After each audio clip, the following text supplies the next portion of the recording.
Hello student, demand के lecture number 3 में आज हम बात करेंगे डिमांड फंक्शन की। What is demand function? Demand function किसे कहते हैं? जिसको हिंदी में कहते हैं मांग फलन। मांग फलन फंक्शन हमेशा दो चीज़ों के बीच में संबंध को बताता है, रिलेशन बिटवीन टू थिंग्स। अब यहाँ पर डिमांड फंक्शन की अगर बात करते हैं तो इसका मतलब है demand function shows the relationship between demand for a commodity and its various determinants। मतलब डिमांड फंक्शन यह दिखाता है कि वह किसी भी वस्तु की मांग और उस वस्तु से संबंधित जो डिटर्मिनेंट्स है उसके बीच के संबंध को बताना डिमांड फंक्शन कहलाता है। यानी कि डिमांड फंक्शन ही बताता है कि उस वस्तु की मांग में, उस वस्तु की डिमांड में और उससे रिलेटेड जो भी डिटर्मिनेंट्स है उसके बीच में किस प्रकार का संबंध है।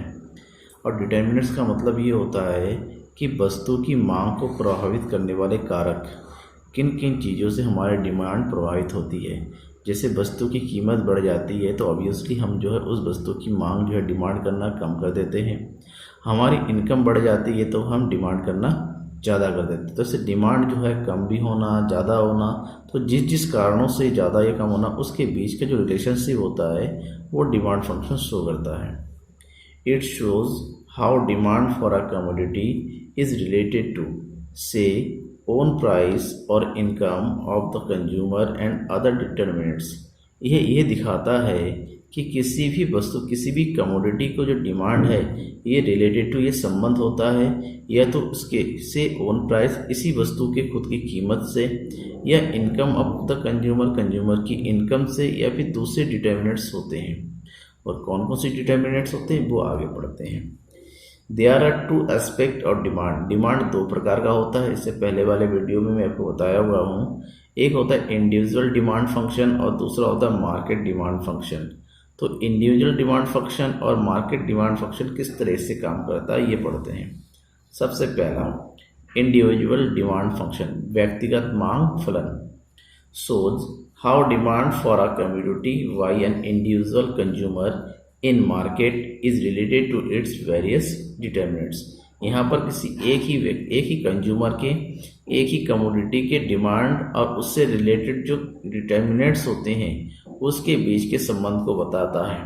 और इस संबंध को हम शो कर सकते हैं dx equal to f bracket px pr y t and e। यहाँ पर जो f होता है, f का मतलब होता है फंक्शन, यानी कि ये संबंध को बताता है। dx का मतलब होता है quantity demanded of a commodity, किसी वस्तु की मांग, ये डिमांड को बताता है। x वस्तु की फंक्शन बिटवीन, और ये जो है इसके डिटर्मिनेंट्स है। बेसिकली जो इंडिविजुअल डिमांड के हैं उसके 5 जो है डिटर्मिनेंट्स होते हैं, जिसमें सबसे पहला है px means own price of commodity, किसी भी वस्तु की खुद की कीमत। अब किसी भी वस्तु की कीमत किस प्रकार से, आपको पता है कि किसी वस्तु की कीमत जितनी ज़्यादा बढ़ती चली जाती है हम अपने लिमिटेड इनकम से उसकी मात्रा खरीदना कम करते चले जाते हैं। और किसी भी वस्तु की कीमत में अगर कमी आती है, अगर वो डाउन होता है, देन उसकी मांग को हम बढ़ाते हैं। दूसरा है price of related goods. Price of related goods का मतलब ये होता है किसी भी वस्तु, मार्केट में कोई वस्तु का जिसका भी यूज़ करते हैं उसका हमेशा रिलेटेड गुड्स होता है, सब्स्टिट्यूट हो या फिर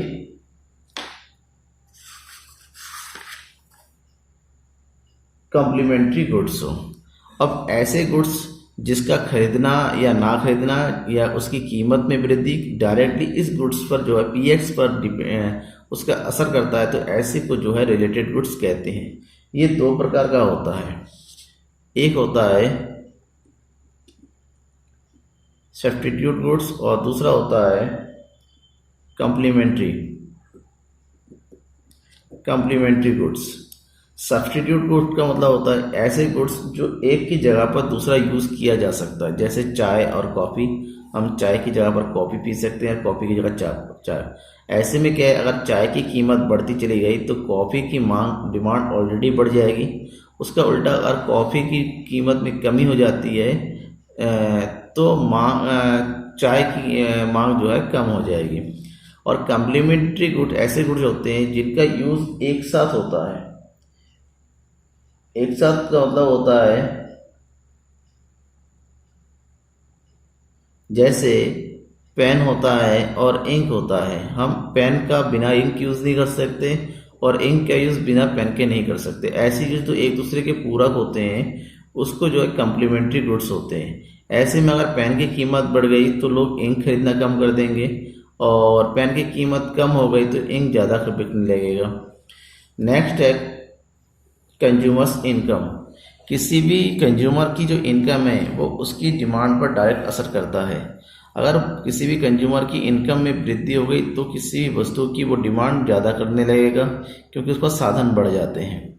उसके उल्टा उसकी इनकम कम हो जाती है तो वो जो है डिमांड कम करने लगता है। कंज्यूमर्स एक्सेप्टेशन, कंज्यूमर की रुचि। किसी भी कंज्यूमर क्या चाहता है ये बहुत ज़्यादा मायने रखता है।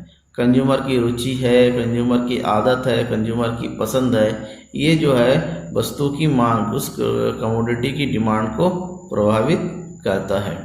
ये तो है इंडिविजुअल डिमांड फंक्शन। अब हम बात करते हैं मार्केट डिमांड फंक्शन की।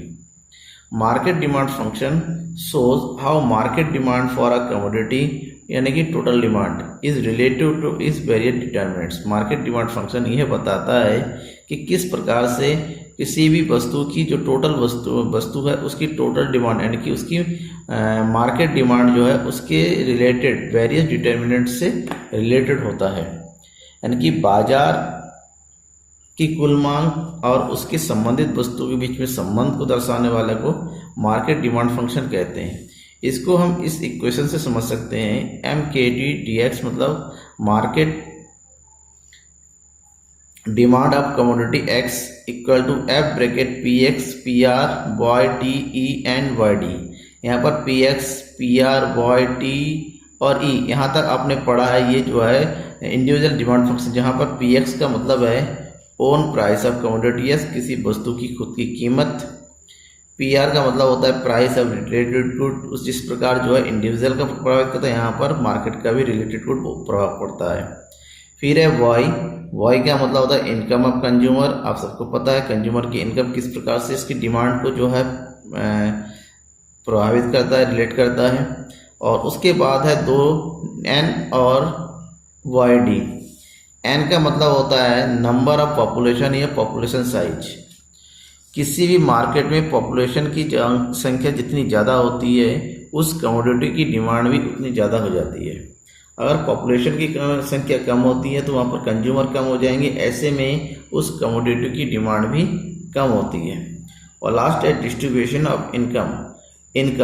डिस्ट्रीब्यूशन का इनकम मतलब होता है समाज में आय का वितरण किस तरह है, जहाँ पर हमेशा अमीर एंड गरीब, पुअर एंड रिच एरिया।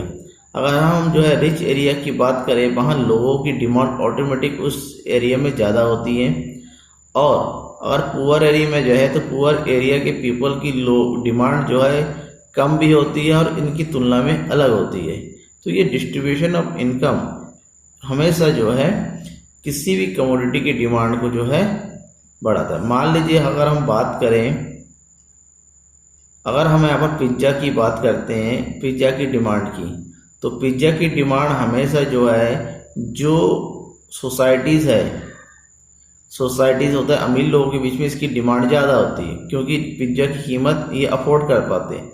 वहीं पर पिज्ज़ा की डिमांड हमेशा जो दूसरे एरियाज होते हैं, इस्लाम एरिया होते हैं या जहाँ पर गरीब तबके के लोग होते हैं, उनके पास इसकी डिमांड कम होती है।